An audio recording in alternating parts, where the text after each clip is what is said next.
Welcome to Dark Facts, where we uncover the hidden truths that will make you question everything. Two young journalists who were gathering information on a slender man were tried in the jungle.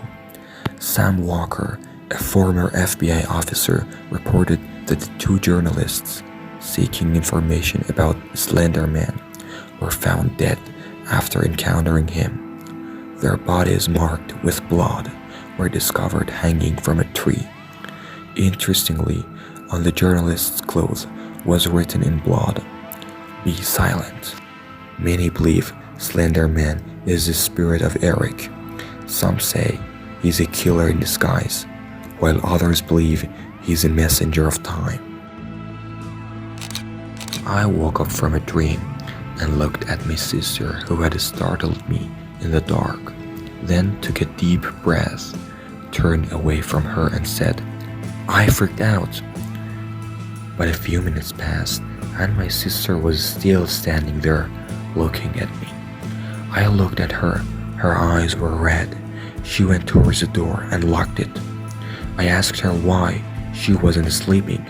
Then suddenly my sister from downstairs said, "Who are you talking to?" After I lost my eyes in that fire, I was hospitalized. My roommate was a young girl, and I realized this from her voice when she spoke to me. Her voice, cold and soulless at times, scared me. Her bed was next to the window, and I asked her to describe the outside for me. "They are standing behind the window staring at you with your empty eyes. You won't be alone because they will enter the room soon." When the nurse entered the room, the young girl stopped talking. I asked the nurse if that girl was a psychiatric patient, but the nurse was surprised and replied, "Who are you talking about? There hasn't been anyone else in the room besides you." I live in my grandparents' house. One day, after a tiring day, I was heading home to get ready to go to my aunt's house for a party. My grandfather was waiting for us to go together. When I arrived home and saw my grandfather, I told him that my whole body was covered in oil, car oil, so I should go take a shower and then we could leave. I went to the shower and it took me about 30 to 40 minutes to shower and get perfectly clean. When I came out of the shower, I saw my grandfather still sitting there, not ready yet. I told him I would put on my clothes and dry my hair to get ready to leave. I went, put on my clothes, and came back ready to go with my grandfather, but he was not inside the house. I searched the whole house and called out for him, but there was no response. I realized his phone was missing and thought maybe he got impatient and left by himself. I called him and asked why he didn't wait for us to leave together. What he said sent a strange fear into my heart.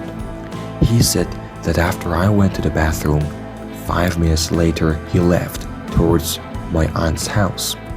Considering that my shower had taken a while and he had left after I entered the bathroom, who was the person I saw and asked to get ready to go with me? A terrible fear struck me, but I tried to calm myself down and attributed it to tiredness and hallucination. I turned off the lights in the house, leaving only the kitchen light on to avoid complete darkness. I went to the entrance door and opened it. As I stepped inside, facing the kitchen directly across the entrance door, my grandfather was there with round and unnatural eyes, an unusual and eerie smile on his face. I couldn't understand how I locked the door and left the house without even remembering. All I remember is walking on the street with a lot of fear, unable to gather the courage to look behind me.